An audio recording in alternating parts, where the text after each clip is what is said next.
നവകേരള യാത്രയ്ക്കിടെ യൂത്ത് കോൺഗ്രസ് പ്രവർത്തകരെ മർദ്ദിച്ച ഗൺമാൻമാരുടെ മുൻകൂർ ജാമ്യാപേക്ഷയിൽ നിന്ന് നിർണായക വിധി വരാനിരിക്കെ അന്വേഷണ സംഘത്തിനെതിരെ ഗുരുതര ആരോപണവുമായി പ്രതിഭാഗം. ജാമ്യമുള്ള വകുപ്പുകളിൽ നിന്ന് പിന്നീട് ജാമ്യമില്ലാ വകുപ്പ് ചേർത്തത് നടപടിക്രമത്തിലെ വീഴ്ചയാണെന്നാണ് പ്രതികളുടെ ആരോപണം. കീഴടങ്ങാൻ കോടതിയിലെത്തിയ പ്രതികളെ അറസ്റ്റ് ചെയ്യാനായിരുന്നു SITയുടെ നീക്കമെന്നും പ്രതിഭാഗം വാദിക്കുന്നു. സത്യവാങ്മൂലം ഇന്ന് ആലപ്പുഴ സെഷൻസ് കോടതി പരിഗണിക്കുമ്പോൾ കേസിൽ കോടതി നിലപാടാണ് നിർണായകമാവുക. അർജുൻ മട്ടന്നൂർ വിവരങ്ങൾ നൽകും. അർജുൻ, അപ്പോൾ പ്രതിഭാഗവും അതോടൊപ്പം SITയും അവരവരുടെ വാദങ്ങൾ കോടതിക്ക് മുന്നിൽ അവതരിപ്പിച്ചുകൊണ്ടിരിക്കുകയാണ്. ജഡ്ജി ഹണിയം വർഗീസിൻ്റെ ഭാഗത്തു നിന്ന് കടുത്ത ചില പരാമർശങ്ങളൊക്കെ SITക്കെതിരെ കഴിഞ്ഞ ദിവസങ്ങളിൽ നമ്മൾ കേൾക്കുകയും ചെയ്തു. ഇന്നിപ്പോൾ എന്തൊക്കെ വാദങ്ങളായിരിക്കും പ്രതിഭാഗം കോടതിയെ അറിയിക്കുക? എപ്പോഴത്തേക്ക് ഈ വിധി പ്രതീക്ഷിക്കണം?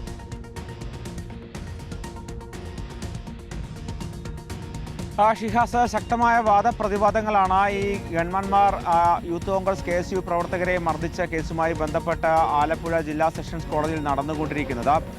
എന്തായാലും ഇതുമായി ബന്ധപ്പെട്ട ഇപ്പോൾ പ്രതിഭാഗം ഒരു സത്യവാങ്മൂലം നൽകിയിരിക്കുകയാണ്. അതിൽ പ്രധാനമായും പറയുന്നത് ഇതിൽ SITയുടെ നടപടിക്രമങ്ങളിലെ വീഴ്ചയെക്കുറിച്ച് തന്നെയാണ്. അതായത് നേരത്തെ ജാമ്യം ലഭിക്കാവുന്ന കുറ്റങ്ങളായിരുന്നു പ്രതികൾക്കെതിരെ ചുമത്തിയിരുന്നത്. അതിൻ്റെ അടിസ്ഥാനത്തിൽ പ്രതികൾ കോടതിയിൽ കീഴടങ്ങാൻ വേണ്ടി തീരുമാനിച്ചതുമാണ്.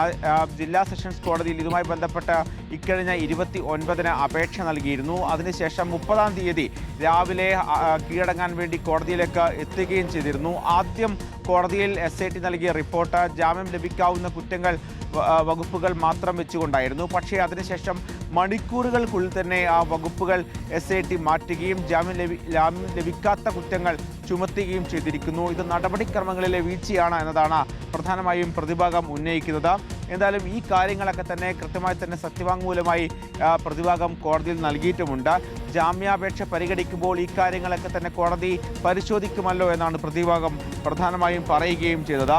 എന്തായാലും 2 മണിക്കൂർ കൊണ്ട് ഇത്തരത്തിൽ വകുപ്പുകളിൽ വന്ന മാറ്റം അത് നടപടിക്രമങ്ങളിലെ വീഴ്ച എന്ന വാദമാണ് പ്രധാനമായും SIT അടക്കം ഉന്നയിക്കുകയും ചെയ്യുന്നത്. എന്തായാലും സത്യവാങ്മൂലം ഇന്ന് ആലപ്പുഴ സെഷൻസ് കോടതി ഫയൽ സ്വീകരിക്കും. അതിനുശേഷം കോടതി ആയിരിക്കും ഈ കാര്യത്തിൽ ഒരു അന്തിമ തീരുമാനത്തിലേക്ക് എത്തുക. ഒരുപക്ഷെ ഇന്ന് തന്നെ വിധി ഉണ്ടാകുമെന്നാണ് പ്രതീക്ഷിക്കുന്നത്. എന്തായാലും അടുത്ത വാദപ്രതിവാദങ്ങൾ കഴിഞ്ഞ കുറേ ദിവസമായി കോടതിയിൽ നടന്നു വരികയായിരുന്നു. സ്വാഭാവികമായും ജാമ്യം ലഭിച്ചില്ലെങ്കിൽ SIT പ്രത്യേക അന്വേഷണ സംഘം എത്രയും പെട്ടെന്ന് അറസ്റ്റ് എന്ന നടപടിയിലേക്ക് കടക്കാനാണ് സാധ്യത. ശരി, അർജുൻ മട്ടന്നൂരാണ് വിവരങ്ങൾ നൽകിയത്. അപ്പോൾ ഇന്ന് തന്നെ ആ ഒരു നിർണായകമായ വിധി ഉണ്ടാകുമെന്ന് പ്രതീക്ഷിക്കാം.